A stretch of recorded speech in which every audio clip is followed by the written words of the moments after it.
got to Rome, he found out that the hierarchy of the church was little better than most of the kings. There was a lot of corruption. And he went back and thought about that. He had other little problems too. One of the common practices at that time in the Catholic Church was a thing called simony. You know what thing against that?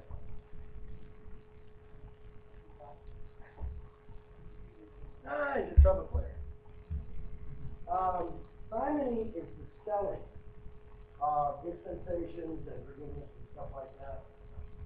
You know, you go to the priest and say, you know, I got a fishing trip planned for Sunday, so I can't be church.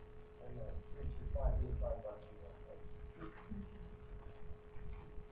And Luther was doing it like everybody else, and it turns out that the guy in the next parish over was kind of muscling in on his spiritual.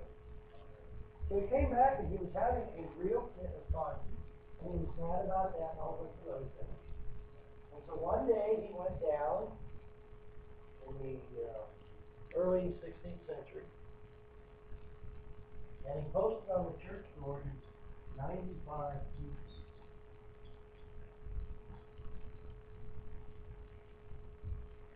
That was a common bulletin board back in those days. If you had something you wanted the community to read, you went down and put it on the church door. His 95 theses were basically a tirade against what had become of the Catholic Church. With all of the stuff that went wrong there and the corruption. He wasn't the first. He wasn't the first. But he had a little help that people prior to him didn't have. There was another fellow by the name of Johann Gutenberg.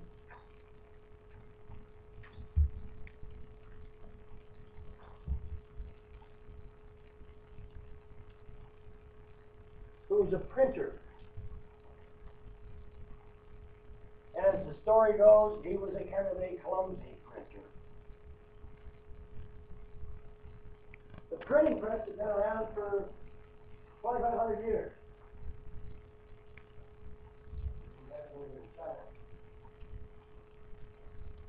But the way that the printing press worked was you would sit down with a block of wood and you would carve out an entire page and you would put it in the printing press and ink it up, and every time you pulled the lever you would get a page. And then when you had enough of those pages, you would go carve another page. Pretty tedious operation. The story goes that he had a page that he had just finished, and he dropped it, and it shattered.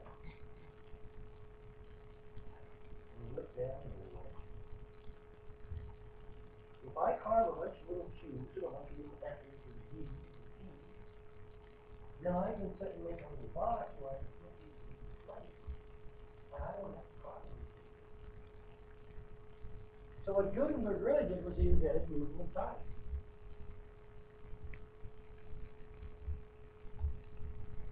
And all of a sudden, books weren't so rare, they weren't terribly expensive, and they were available to a lot of people. Before Gutenberg came along, there really wasn't much reason for me to read, because there were no books out there anyway. But after he came along, it takes a while for us to trickle down. Then people start becoming literate. There's a reason to learn how to read.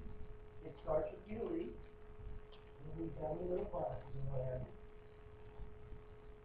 But here's the kicker. One of the things that Martin Luther said was that the church is all wrong when it comes to the position of the clergy as mediator between the faithful and God. No. Religion is all about a personal relationship with God. Wow, that's a big change. Yeah. The clergy are there to help you along, but really it's all about you and God. Therefore, if you are going to have a personal relationship with God, you need to know God's Word, and the only way you are going to learn God's Word is to read the Bible.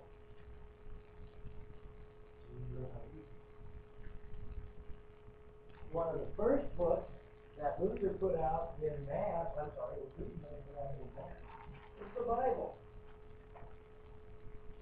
If you happen to have one of the Lutheran Bibles today, you can retire.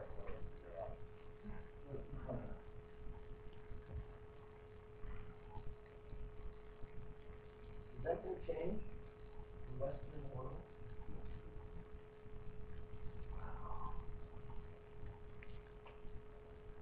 I'm going to give this to you in a kind of in a nutshell over the next 25 minutes. And then we'll kind of take it apart. But for the last 1,000 years, most of the great thinking, the scientific, mathematic, astronomical, physical breakthroughs have been in the Eastern world.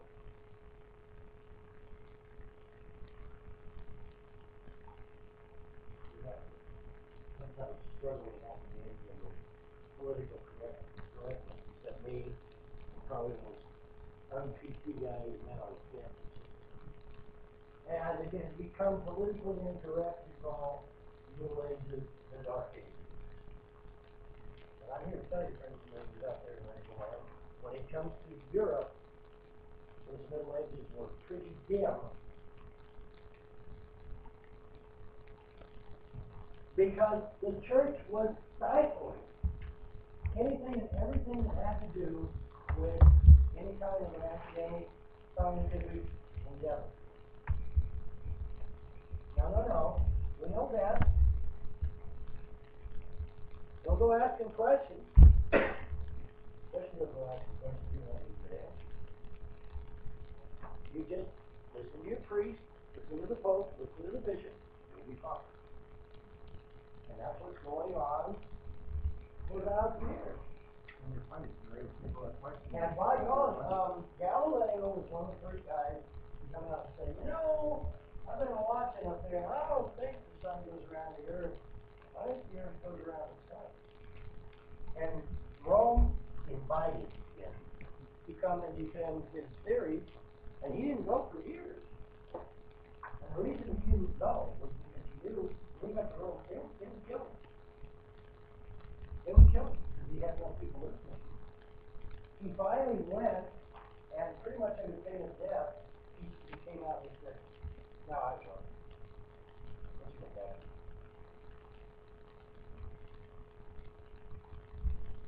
This is going to open up. You guys use pressure cooker to cook spaghetti? You open it a little early, and you end up with a whole lot of spaghetti on the speed.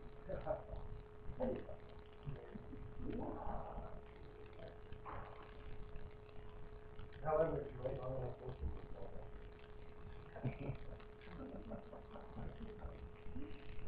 just put the pan on. Bottom with the pan. Guys are terrible, aren't we?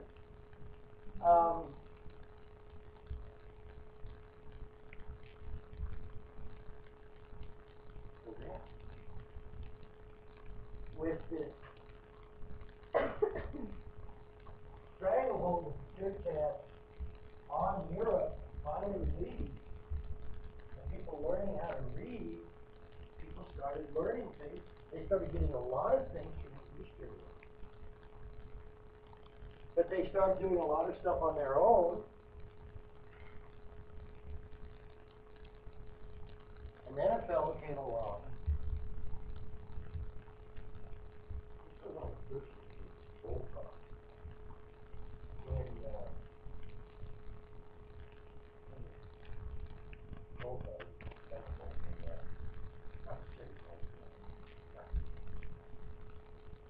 And he started experimenting, and this is the kind of stuff that the church does not work with. He started experimenting with progress, and And he had come up with basically a cell anatomy. It's pretty true. It's still like that. Yeah. But it did produce a little bit of chart. And he found out that he could take these crossways and hit the nerves and the problem.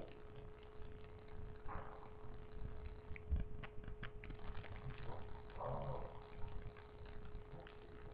He starts opening this door. Things like anatomy. Things like that. Anatomy was, wow. Come on, that means you have to cut up dead guys. And that really hasn't been done in the Western world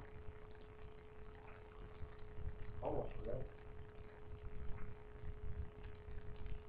We actually see the movies against that all in the way. So was it in the Dark Ages where, priests and people like that, they considered doctors and stuff like that, they were considered witches, right?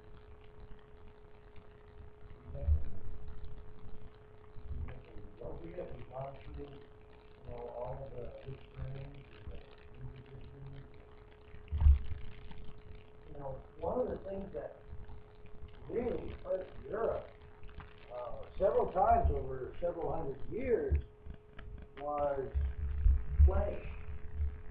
And some of these plagues wiped out as many speakers in the population. Now, we didn't have any idea about fleas and rats and viruses and bacteria and anything like that. But the church will say, well, we've got these folks getting this.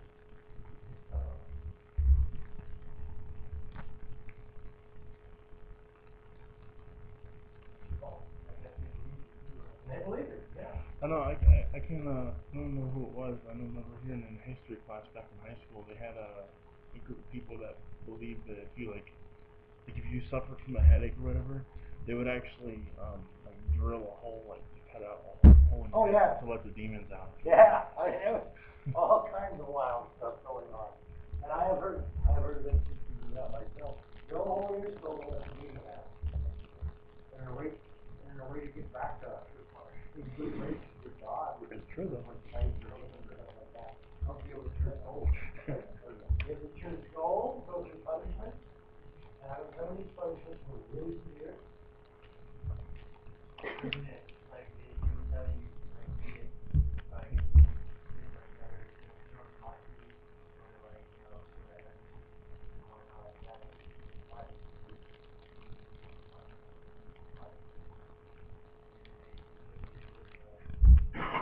When you start looking at, of course, this is before we went through but when we went to crusade, quite frequently, if you went and fought on a crusade, you got what we call a plenary indulgence. See if this sounds familiar. I go and I fight on a crusade, and I am guaranteed to go ahead. You make any parallels between that and crusade? I don't know. Now I got my 70 years.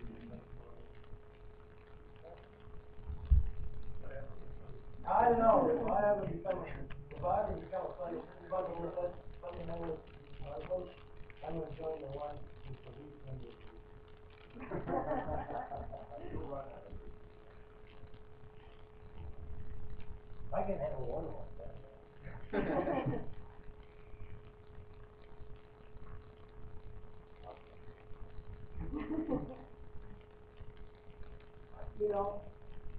And this wasn't that long before. In fact, it's funny, you call it Spanish. It was probably more mild in Spain than most places. Germany, later on, but, there were these guys marching around, they were officers of the church, and they were witch hunting. And, they would put out tests, like, I don't know if I test you. They kind of nice. They were dressing up in his armor and dropping in the lake. And if the lake rejected him, that man wasn't pure, and they would kill him. But if the lake accepted him, that was fine. He was innocent.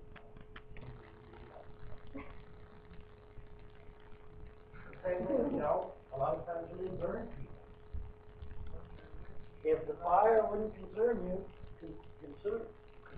eat you up, then you were probably guilty. We'll have to kill you. If the fire burns you up, you're innocent, but it's too late now. Yeah. Switch. It really is. And when we start looking at it, we see that inevitably the people that were mainly confused were people who were legitimate. And they were to be living.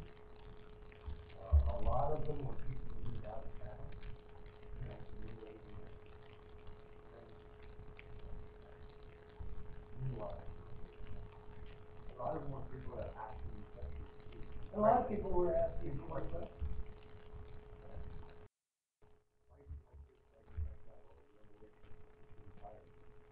And all of a sudden, primarily people start asking questions because the church overnight, well, not overnight, but really fast, starts losing her credibility. And Luther obviously ends up starting a sect called the Lutherans. And we see all kinds of other people starting their own sects. Pretty soon there are all of these different religious sects that are not Roman Catholics. They're still Christians. And some of them have some weird ideas too. But that's okay. At least there is an opening of thought. And that opening of thought is going to change the entire Western world. Literacy is on the rise. More and more books are out there.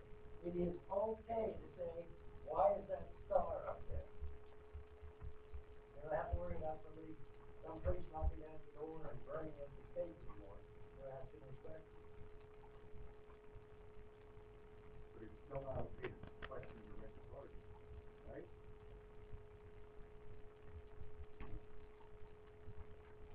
I don't know if it's a question that's already asked. I mean, you have to figure out right now.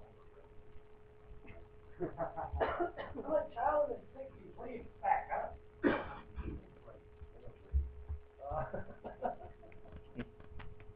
So,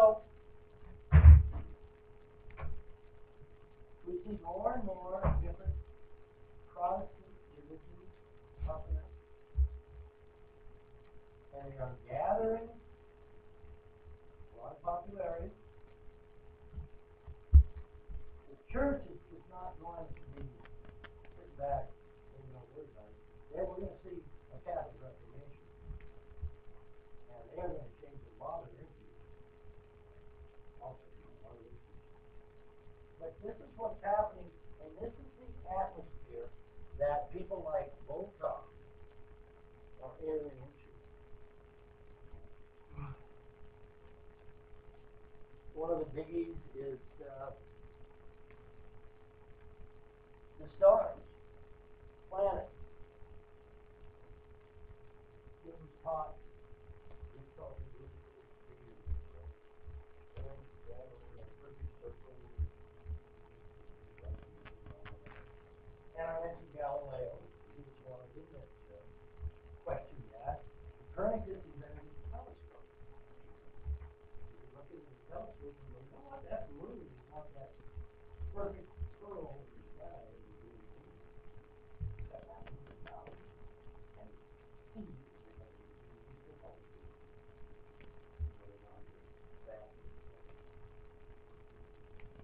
So some people started looking. Mathematics starts growing. Mathematics becomes popular, and people realize that mathematics is just a tool for human. Someone by the name of Johannes Kepler, one of his things is he built an improved telescope. And he is really busy studying the moon. movement of the planets, especially the planets.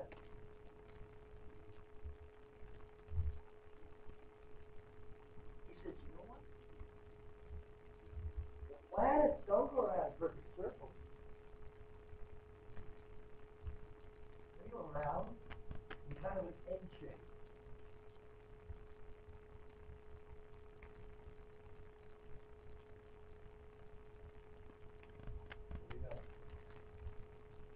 Because the earth flips.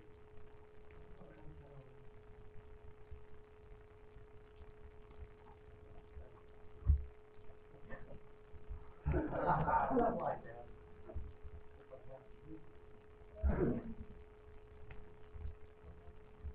And I said, that's nice, God. Tell us more. They said, every one of them works the same way.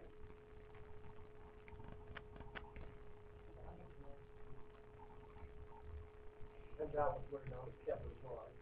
Don't worry about it. It's background. But what he says is, he said, you know what? These planets move a lot slower than they're out here. We want that to be very rich. But if we take the area that you're selected, and give it time, there's always people. And I mean, you know, that's a pretty hardcore rule. And every one of them is wrong. Every one of them.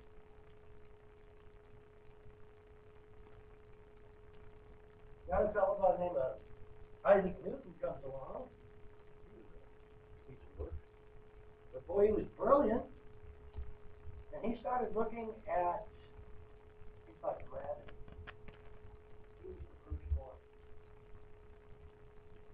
The old story about him for one of the two and a half years of the nice story. But he started saying, you know what?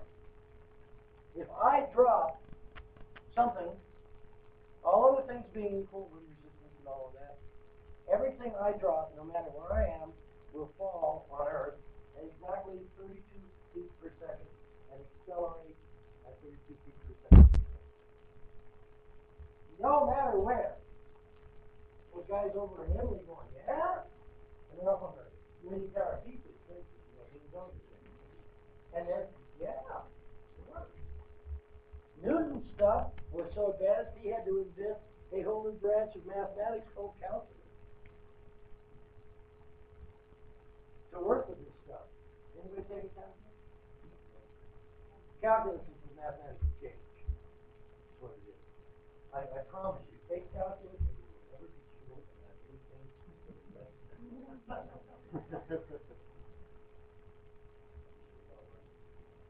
Well, how fast is that going? 27 miles an hour. No, that was them. Now. 32 miles an hour. No, that was them.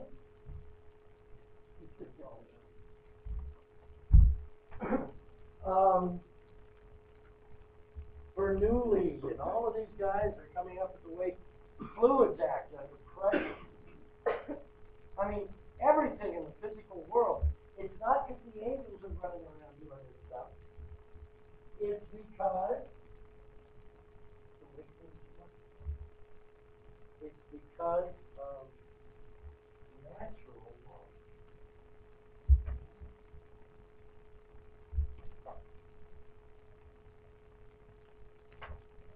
And in the physical world, there are natural laws for everything. If I perform an experiment in Pueblo, Colorado, and the conclusion I come to is accurate, then some guy over in Keokuk, Iowa, can do the same experiment and get exactly the same result because of natural law. Okay. What was the word I studied? Adam Smith came up with the word. He was, most people say he was the first true economist. He said, you know what?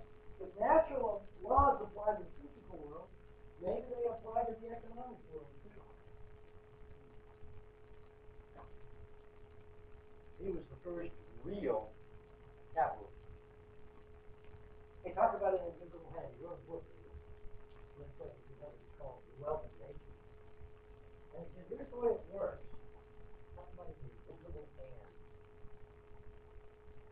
If I am a merchant, and I have a good product, and I treat my clients honestly and well, and I don't cheat them, an invisible hand will give me money.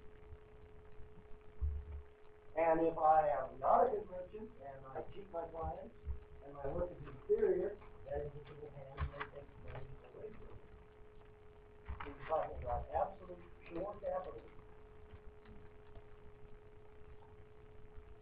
which we went along with until 1930. Even though we did some bumps in there, we started seeing some serious bumps during the Industrial Revolution where people started getting unfair advantages.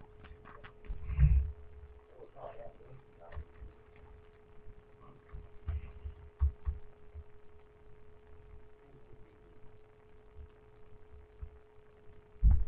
Natural laws are becoming accepted.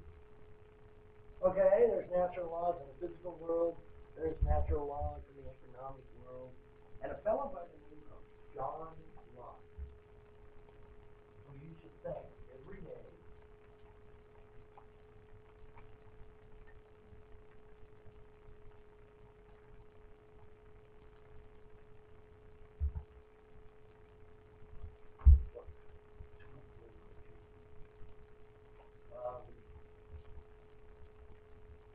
Wisdom. If there are natural laws governing where plants move, where foods work, where humans move, where economics, maybe there are natural laws governing government.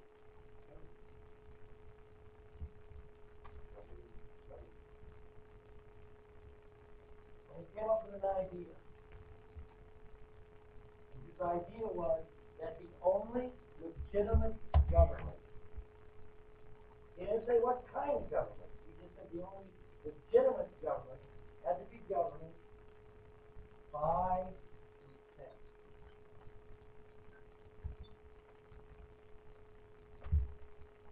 I agree to be governed. Are we talking about camping in here? About camping? Okay, that's what he was looking at. When you get a bunch of people together, you need to come up with some rules that everybody can live in order to keep people from killing one another. But we all have to agree to the rules.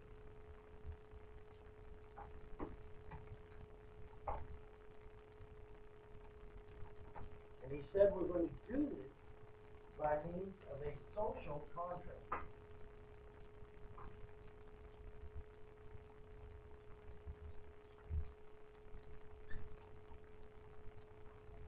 A set of written rules that everybody's going to agree to.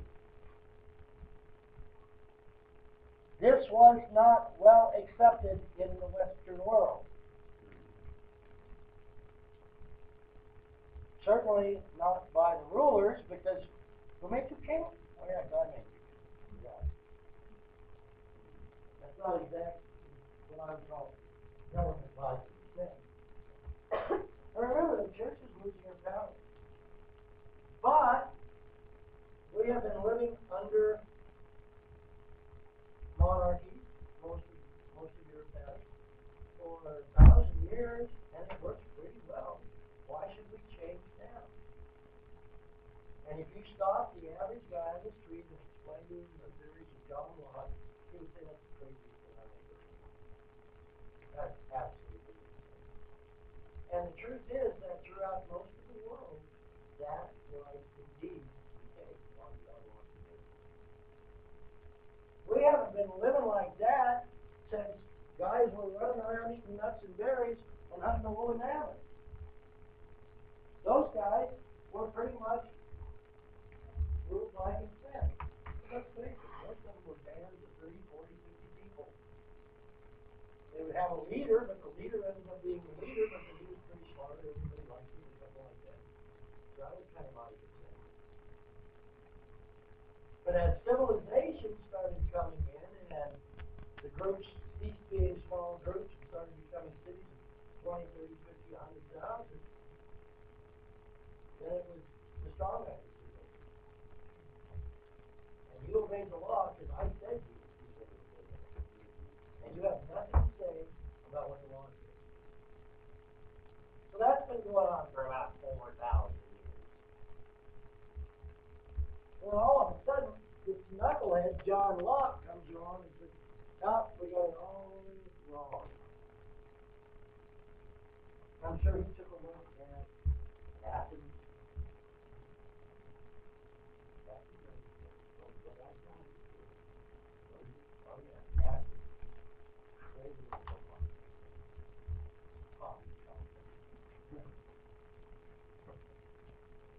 Athens experimented with democracy for a few. It was really what we call an oligarchy, ruled by just a few. And if you were one of those few guys, you got to say how things were going to go. But if you were one of those vast majority, you didn't have anywhere to go. And when we go back to ancient Greece, we find that some of our stellar people, like Socrates and Plato and some of those other guys, they thought democracy was actually the worst idea that ever heard. In Greece, we find all different forms of government. Remember, Greece was pretty big. You know, I mean, there was a short period of time when Greece was relatively united, and they were fighting pretty. When the Athenians tried to unite Greece again, they ended up going to war with the rest of Greece. But the rest of Greece didn't want that to happen. But they liked the idea of called tyrant. Right? And tyrant didn't have that bad connotation. A tyrant simply was somebody who had over power. And quite frequently, they really liked this form of government, especially if they had a good tyrant. Solon was a good tyrant. Sparta,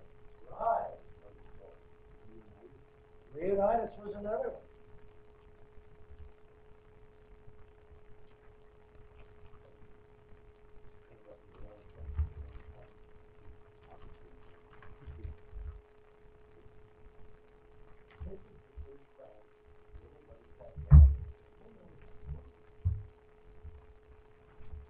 If you're a member of this society, you need to have respect for the rules of your government. A social contract. Now I'm going to go way ahead of myself because I think the end of the story is here. Because like I said, we'll be picking it apart throughout the rest of the story. There were a few people, notably in England, who liked this idea, but not very many.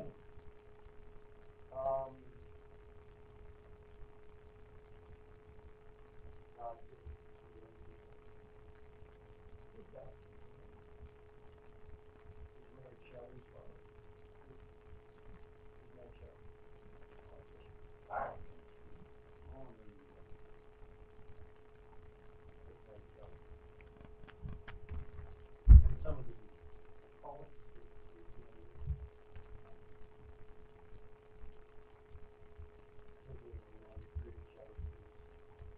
they did like poetry. Make their own poetry.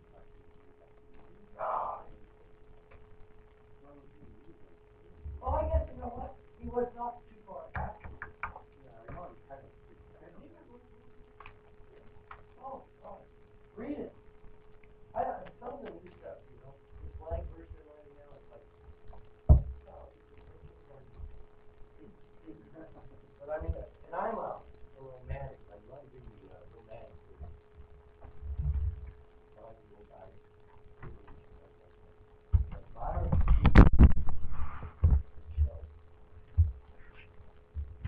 Oh, man. It may be that I had one of the most incredible romantic periods in the century of the human development. But anyway. I want you to take a look at it. Take one.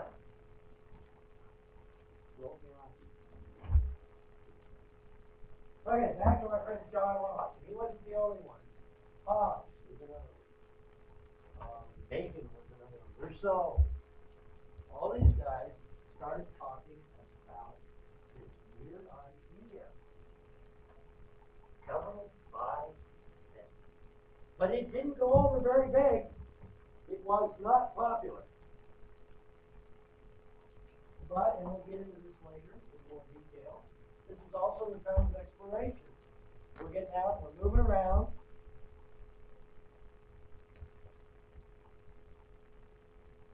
And about 100 years later, there's a bunch of guys that decide that they want to do things their way instead of the British way, the Anglican way, the English way. And they head out to the New World. And they land at Plymouth Rock. And they get there, and to their way of thinking, there's nobody else there. Of course, they're all. Okay, this is brand new and everything else. Okay, we're going to set up a society. What do we do? And some guy says, you know what? I read this thing by this guy. What do you have to say? Let's try. And they sit down and they write a thing called the Mayflower Project.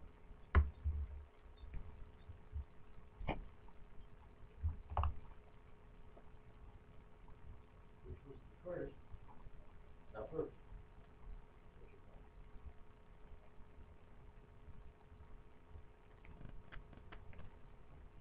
So what do you got?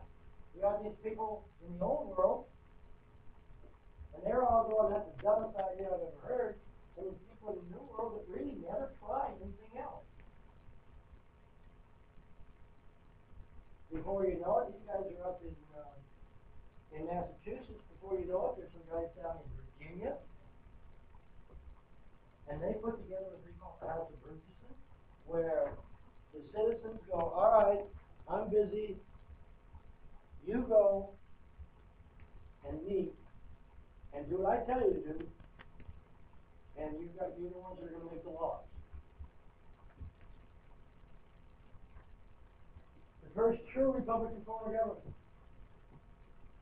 And it couldn't have happened any place but the New World, because the old world had completely rejected it. Wow. I mean, even after the Revolutionary War, people didn't think so. When they finished writing the Constitution, Thomas Jefferson predicted it would be gone in 20 years. But it was coming. And what eventually happened, most people accepted today.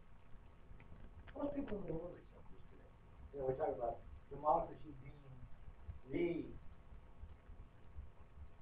major, I mean, you know, almost every country today is a democracy. A lot of claims to democracy. Even John Adams' government is a democracy. A lot of them are. And now we're seeing a new surge of people that want something. And of course, I'm using democracy in its most general sense. Because the United States is not a democracy.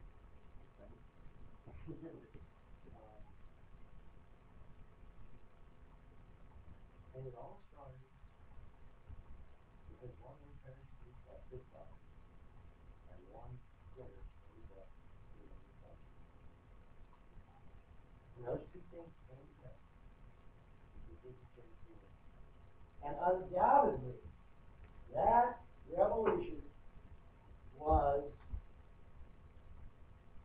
equal to, in changing society, equal to the first revolution, which was the Neolithic Revolution, which is when we put little hunter-gatherers and started settling down to become farmers and ranchers.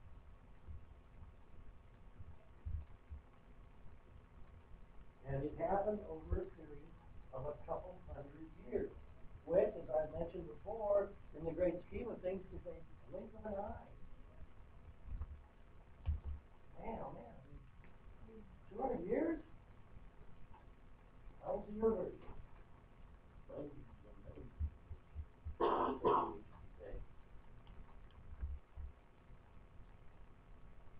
One of the things I like to point out about this story, and it's one of those deals where I keep on it. Nothing happens in a vacuum, and nothing happens as you unit. If, as I said, there were people before Martin Luther who had come up with these ideas before. And in science, although a lot of them were buried, there were probably some people 500 years before some of these guys like Volta and Newton came along who had come up with some of these really revolutionary ideas, but they couldn't get them out. It took the combined event. That's how we say it. You know, you can invent a stapler, and it really much good once you invent a staple too. They took all the things to the end. But in the mix and stuff for people using staples. Yeah. And whenever we talk about bad social change, it's usually little things that start it. Are we undergoing social change today?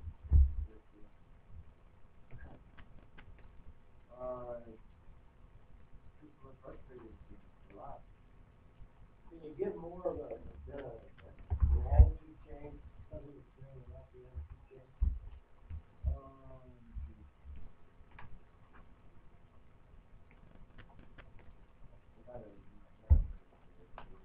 What do they call the age that we're in today? Oh, the Information age. Does that have the potential to change society? It already has. It already has. It already has. All of a sudden, censorship is what it used to be. You know, we look at some of the things that are happening in places like Syria, and it wasn't very many years ago where it was real easy to keep that under the lid. Nobody outside of the town would know what was going on. Now all of a sudden we got, you know, some guy that's got a cell phone that's going to satellite and can't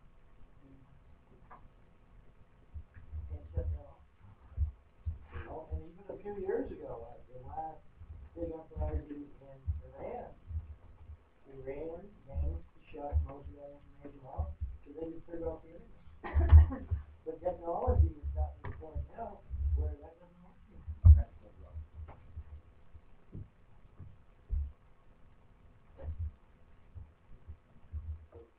So the news stories I'm getting, the internet is changing the way warfare works.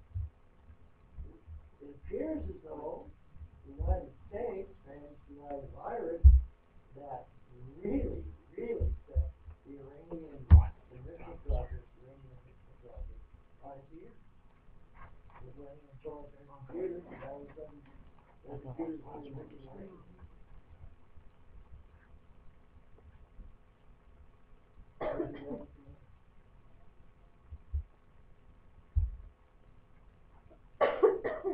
knows? This whole thing that we've been talking about, and we will talk at length about it, is a thing called the Industrial Revolution.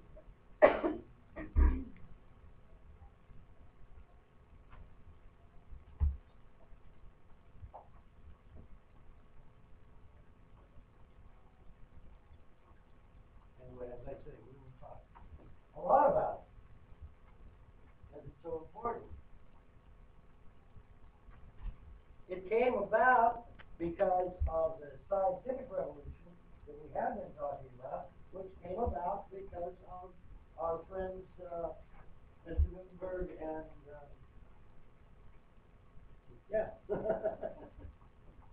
and the Reverend Luther. Right.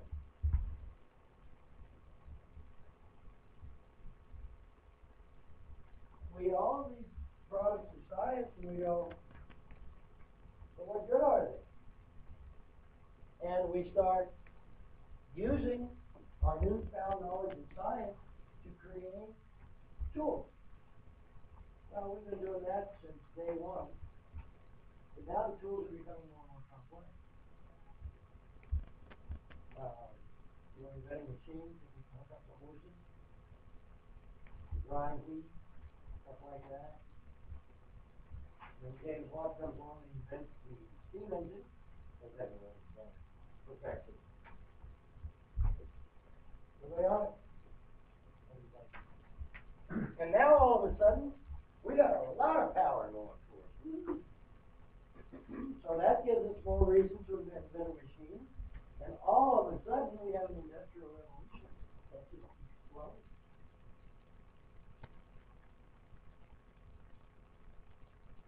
We're going to find that different nations, different civilizations, if you will, are going to use it differently. The British, they got one attitude towards the scientific revolution. It's that we should use this to help ourselves, to make life easier. The French and some of the other people, they're more in it for just the pure science.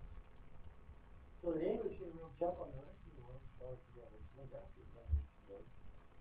And before anybody else realizes it, England is becoming the capital of trade and investment in textiles. It's going to bring all kinds of changes to the new world. Again, requires economy. I mentioned the new world and the industrial revolution. I'm just going to throw this out. When the Europeans ended up in the new world, because the industrial revolution was in bud, it was starting out. And they got to the new world, and the civilizations, the cultures were just as complex. And indeed, if you're one of the first guys off the boat, the people you encounter were probably living in houses. And we hadn't gone over to the interior where most of those people were still hunter-gatherers. And the reason they were hunter-gatherers is because of the geography of the climate, not because they were held. It was actually the best wilderness to live in, to be hunter-gatherers. Thanks to buffalo. But these guys were living in houses and they were planting crops and everything. Because they had lumber. They had trees. Because they had fertile soil. It was easy for them. Fish was there, yeah. But these guys took a look at them and went, boy, are these guys ever backwards. They have not developed any kind of technology at all. Why not?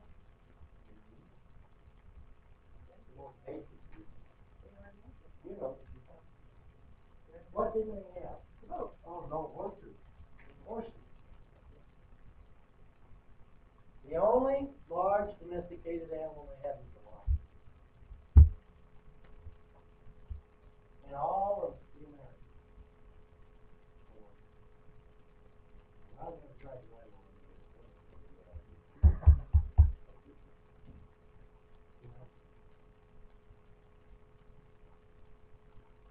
In your syllabus, someplace I put, in order to understand history, we have to go back and try and walk a mile where everybody else is walking. We have to try and see the events of the time and gauge judgment of the time from those times.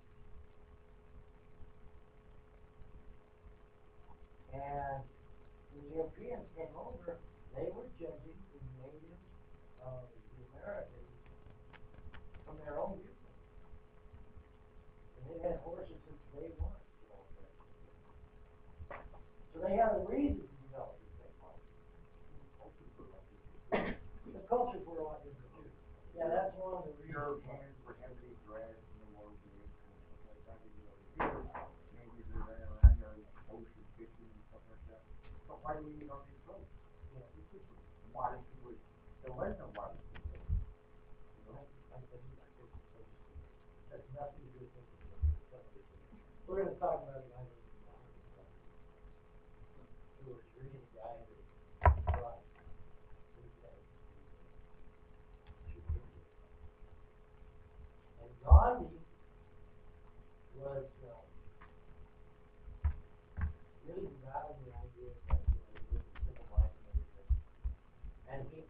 was more just the basic